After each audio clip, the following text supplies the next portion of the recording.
Hi all, ഈ വീഡിയോയിൽ MySQL എങ്ങനെ ഡൗൺലോഡ് ചെയ്യാമെന്നുള്ളത് നോക്കാം. രണ്ട് ഓപ്ഷനാണുള്ളത്. ഒന്നെങ്കിൽ നിങ്ങൾ ഗൂഗിൾ സെർച്ചിൽ ഡൗൺലോഡ് MySQL എന്ന് സെർച്ച് ചെയ്യുക. ആ സെർച്ച് റിസൾട്ട്സിൽ MySQL ഇൻസ്റ്റാളർ ക്ലിക്ക് ചെയ്യുക. രണ്ടാമത്തെ ഓപ്ഷൻ ഡയറക്റ്റ്ലി നിങ്ങൾക്ക് ഈ ലിങ്കിൽ പോവാം. ഇത് ഞാൻ ഡിസ്ക്രിപ്ഷനിൽ കൊടുത്തേക്കാം. സോ ഈ ഒരു പേജിൽ വന്നിട്ടുണ്ടെങ്കിൽ ഇവിടെ രണ്ടെണ്ണം കാണും. ഇതിൽ രണ്ടാമത്തത് കമ്മ്യൂണിറ്റി ഇൻസ്റ്റാളറാണ് നമുക്ക് സെലക്ട് ചെയ്യേണ്ടത്. ഡൗൺലോഡ് ചെയ്യാം. ഇവിടെ നോ താങ്ക്സ് കൊടുക്കാം. ഡൗൺലോഡ് സ്റ്റാർട്ടായിട്ടുണ്ട്.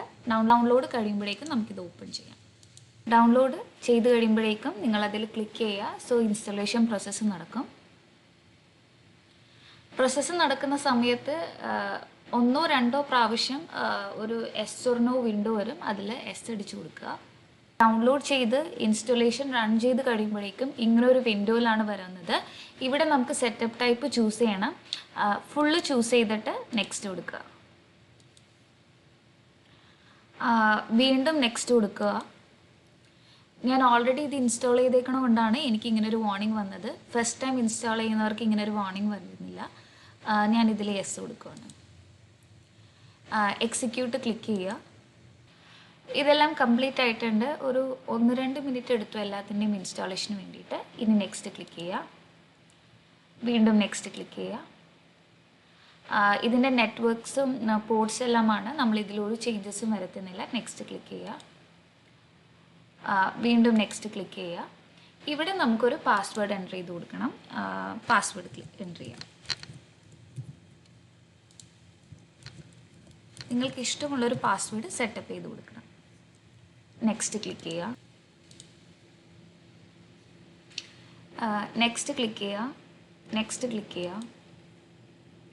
എക്സിക്യൂട്ട് ചെയ്യുക.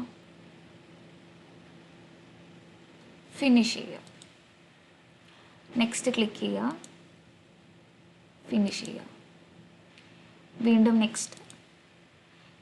ഇവിടെ നമുക്ക് പാസ്വേഡ് എൻ്റർ ചെയ്ത് കൊടുക്കണം. ചെക്ക് ചെയ്യാം. കണക്ഷൻ കറക്റ്റായി. നെക്സ്റ്റ് ക്ലിക്ക് ചെയ്യുക. എക്സിക്യൂട്ട് ചെയ്യുക.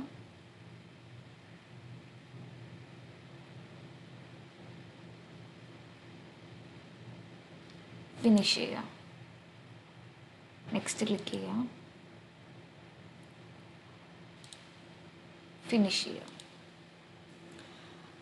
നിങ്ങൾ ഇൻസ്റ്റാളേഷൻ എല്ലാം കഴിഞ്ഞ് ഫിനിഷ് ചെയ്യുമ്പോഴേക്കും ഇങ്ങനൊരു സ്ക്രീൻ ആയിരിക്കും നിങ്ങൾക്ക് കിട്ടുന്നത്. ഇതാണ് MySQL വർക്ക് ബെഞ്ച് എന്ന് പറയുന്നത്.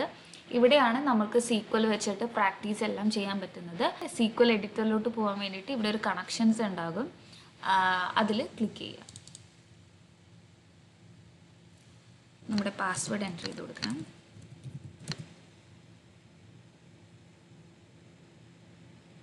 സോ ഇതാണ് SQL വർക്ക് ബെഞ്ച് എന്ന് പറയുന്നത്.